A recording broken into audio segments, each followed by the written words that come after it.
तो दोस्तों आज की ये वीडियो होने वाली है विंड टरबाइन्स के ऊपर। अब विंड टरबाइन्स एक ऐसी चीज है जिसने हमेशा से मेरे को एक्साइटमेंट में डाला है कि भाई कहीं ना कहीं हम सोलर तो लगा रहे हैं, सोलर में काम भी कर रहे हैं, बट विंड टरबाइन में अभी भी एक ऐसी इनोवेशन आना बाकी है जो कि सोलर को और एग्जिस्टिंग विंड टरबाइन को पीछे छोड़ देगी, क्योंकि विंड एनर्जी अपने आप में बहुत ही वर्सेटाइल है और इससे हम इलेक्ट्रिसिटी सोलर के मुकाबले कई गुना ज्यादा बना सकते हैं। तो मैं हमेशा से विंड टरबाइन्स में रिसर्च करता रहता हूं और मैंने बहुत सारी वीडियोस भी बनाई है विंड टरबाइन्स के बारे में, जैसे कि आपका एरोमाइन की विंड टरबाइन हो गई और स्लोप रूफ्स के लिए स्पेशली डिजाइंड विंड टरबाइन्स हो गई, और इसी के साथ साथ डोमेस्टिक छोटे स्केल की विंड टरबाइन्स मैंने बहुत सारी वीडियोस बनाई है, आप हमारे चैनल पे जाके देख भी सकते हो। मगर आज की ये वीडियो काफी अलग होने वाली है, क्योंकि आज हम एक विंड टरबाइन पे बात करने वाले हैं जो कि कमर्शियल ग्रेड की विंड टरबाइन जितनी इलेक्ट्रिसिटी प्रोड्यूस करने का दावा करती है, और उसी के साथ में इसकी कॉस्टिंग अपने आप में बहुत कम है। मतलब एक कमर्शियल विंड टरबाइन के कंपैरिजन में केवल 10% कॉस्ट में बन के तैयार हो जाने वाली विंड टरबाइन है ये, और इसी के साथ साथ इस विंड टरबाइन में एक बहुत ही वेल नोन और एस्टैब्लिश्ड बंदे की इन्वेस्टमेंट भी है। तो अगर कोई इतनी बड़ी हस्ती इन्वेस्टमेंट कर रही है इस आइडिया में, मतलब इस आइडिया में दम तो जरूर है। मगर जब मैंने पहली बार इस विंड टरबाइन को देखा था तो देख के बिल्कुल भी नहीं लगा कि ये एक विंड टरबाइन हो सकती है, क्योंकि इसका शेप और डायमेंशन और साइज और इसको देखना अपने आप में बिल्कुल ही अलग एक्सपीरियंस था कि यार ये विंड टरबाइन कैसे हो सकती है। तो इस विंड टरबाइन को बनाने वाली कंपनी है एयरलूम एनर्जी, और इनके डायरेक्टर ने इस विंड टरबाइन को डेवलप करने में अपनी जिंदगी के 10 साल लगा दिए। और अब अगर मैं आपको भी बताऊंगा ना कि ये विंड टरबाइन दिखती कैसी है और इसका स्ट्रक्चर कैसा है, तो आप भी ताज्जुब करोगे। तो इस विंड टरबाइन में जमीन से ऊपर पोल खड़े करे गए हैं अप्रोक्सीमेट 82 फीट के, और ये कोई एक पोल नहीं है, यहाँ पे मल्टीपल पोल्स खड़े करे गए हैं और ये ओवल शेप में अरेंज्ड है, और इसके पीछे एक स्पेशल रीजन है, मैं वीडियो में आगे चल के वो भी बताऊंगा।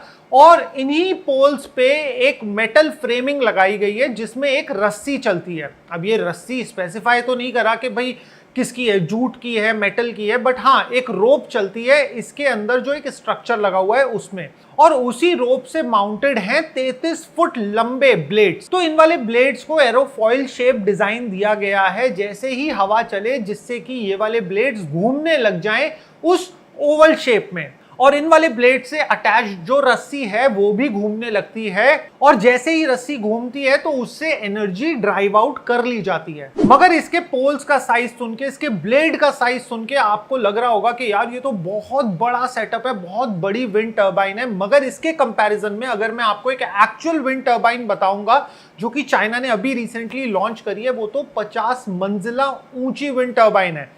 तो आखिर ये विंड टरबाइन बड़ी से बड़ी क्यों बनाते जा रहे हैं, इसके पीछे भी एक रीजन है। तो जितने बड़े हम ब्लेड्स लगाते जाएंगे एक विंड टरबाइन में, उसका जो स्वेप्ट एरिया होता है, मतलब जो एरिया वो कवर करेगा वो उतना ज्यादा होता जाएगा, और उसी के साथ साथ जितना बड़ा एरिया उसके विंग्स कवर करेंगे वो विंड टरबाइन उतनी ही ज्यादा विंड एनर्जी को इलेक्ट्रिसिटी में कन्वर्ट कर पाएगी। और यही एक मेन रीजन है जिसकी वजह से विंड टरबाइन का साइज बढ़ता ही जा रहा है। और इसी के साथ में अगर हम एयरलूम कंपनी की माने तो इनकी विंड टरबाइन बहुत ही पोर्टेबल है, और इसको कस्टमर अपने हिसाब से कस्टमाइज भी करा सकता है। इसका साइज छोटा जिससे कि कम आउटपुट होगा, और इसका साइज बड़ा जिससे कि ज्यादा ब्लेड्स लगेंगे, ज्यादा पोल्स लगेंगे और ज्यादा इलेक्ट्रिसिटी भी प्रोड्यूस होगी। तो अब एक कंपैरिजन करते हैं एक ट्रेडिशनल विंड टरबाइन का और इस नई एयरलूम की विंड टरबाइन का। तो देखो, ट्रेडिशनल विंड टरबाइन का सबसे बड़ा चैलेंज होता है उसका ट्रांसपोर्टेशन, एक जगह से दूसरी जगह पे उसके ब्लेड्स को ले जा पाना। हमने हाल ही में एक शॉट भी बनाया था जिसमें हमने एक स्पेशल प्लेन के बारे में बताया था जो कि दुनिया का सबसे लंबा प्लेन है, और उस प्लेन का नाम है विंड रनर। और उस प्लेन का सोल पर्पस क्या है कि भाई विंड टरबाइन के ब्लेड्स को एक जगह से दूसरी जगह लेकर जाना। और स्टिल चैलेंज सबसे बड़ा क्या आता है, हार्ड टू रीच प्लेसेस में जहां पे हवा तो बहुत अच्छी चलती है, वहां पे अगर विंड टरबाइन पहुंच के एस्टैब्लिश हो जाए तो मजा आ जाएगा, मगर वहां तक विंड टरबाइन को पहुंचा पाना ही अपने आप में चैलेंज है। तो ऐसी जगहों के लिए एयरलूम की ये वाली विंड टरबाइन परफेक्ट बैठती है, और इसी की वजह से इसकी कॉस्टिंग भी कम है। अब हम कॉस्टिंग कैसे निकालते हैं रिन्यूएबल्स के टर्म में, तो ये हम निकालते हैं LCOE से, और इसकी फुल फॉर्म है लेवलाइज्ड कॉस्ट ऑफ एनर्जी। अब ये क्या होता है, बेसिकली एक विंड टरबाइन को बनने से लेके स्टैब्लिश करने तक जो कॉस्ट आती है और इसके अंदर जो उसकी रेगुलर मेंटेनेंस और अपकीप की कॉस्ट है वो भी मिला ली जाती है, उसको डिवाइड करा जाता है उसके पूरे लाइफ टाइम में वो कितना एनर्जी आउटपुट दे सकती है। तो इससे हमारे पास में LCOE आ जाता है किसी भी चीज का। ये सोलर के लिए भी आ सकता है, विंड के लिए भी आ सकता है, किसी भी इक्विपमेंट के लिए आ सकता है। तो ये जो नए तरीके की विंड टर्बाइन है इसका LCOE 66% कम है ट्रेडिशनल विंड टर्बाइन से। तो जहां हमारी एक ट्रेडिशनल विंड टर्बाइन का LCOE मतलब एक यूनिट बनाने का खर्चा आता है ₹3.17 के अप्रॉक्स। तो ये अलग अलग सिनेरियोस पे वेरी कर सकता है कि विंड टर्बाइन कहां स्टैब्लिश हो रही है, ऑन शोर हो रही है, ऑफ शोर हो रही है, बट एक एवरेज कॉस्ट ₹3.17 है विंड टर्बाइन से एक यूनिट ऑफ इलेक्ट्रिसिटी बनाने की। और वहीं इस नए तरीके की विंड टर्बाइन से ये वाली कॉस्टिंग रह जाती है कुल ₹1.09। तो अप्रोक्सीमेट 66% लोअर कॉस्ट है अगर हम ये नए वाली विंड टर्बाइन से इलेक्ट्रिसिटी बनाएं। और इसी के साथ साथ इसका ट्रांसपोर्टेशन भी अपने आप में बहुत ही आसान है, क्योंकि ये पूरी की पूरी विंड टर्बाइन खुल जाती है और इसको ऑन साइट असेंबल किया जा सकता है। कोई मेजर बड़े कंपोनेंट्स नहीं है जिनको ले जाने में बहुत दिक्कत हो, जैसे यूजुअली हमारा विंड टर्बाइंस के केस में होता है। बड़े बड़े ब्लेड्स को एक जगह से दूसरी जगह ले जाने के लिए बड़े बड़े ट्रेलर्स का इस्तेमाल करना पड़ता है, तो वो चीज भी इसमें नहीं है। छोटे से कंटेनर के अंदर ये पूरी की पूरी विंड टर्बाइन फिट हो सकती है। तो अब मैं आपको बताता हूं इसके ओवल शेप के स्पेशल डिजाइन एलिमेंट का, कि इसको ओवल शेप ही क्यों रखा गया, सर्कल भी तो रखा जा सकता था।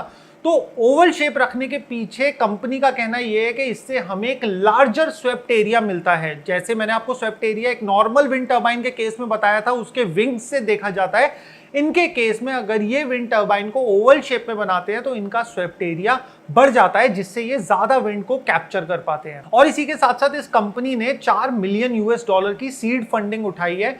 और इस कंपनी के जो एक मेजर इन्वेस्टर हैं वो है मिस्टर बिल गेट्स, जिन्होंने इंटरेस्ट लिया है इस तरीके की नए तरीके की विंड टर्बाइन में। और अभी ये कंपनी एक प्रोटोटाइप पे काम कर रही है जो कि 1 मेगावाट का होने वाला है, और इनका एक अपकमिंग प्रोजेक्ट और है जो कि 2.5 मेगावाट का होने वाला है। और अगर हम कंपनी की माने तो जहां पे एक ट्रेडिशनल विंड टर्बाइन बनती है 1 मेगावाट की, उसकी कॉस्ट का केवल 10% कॉस्ट में इनकी 1 मेगावाट की टर्बाइन रेडी हो जाएगी। अब बात करते हैं कुछ एक दो चीजों पे जिसपे मेरे को डाउट है कि ये वाली कंपनी कैसा परफॉर्म करेगी, क्योंकि अभी तक ये कंपनी जो भी क्लेम कर रही है कंपनी के अपने मुंह से निकल के आ रहा है।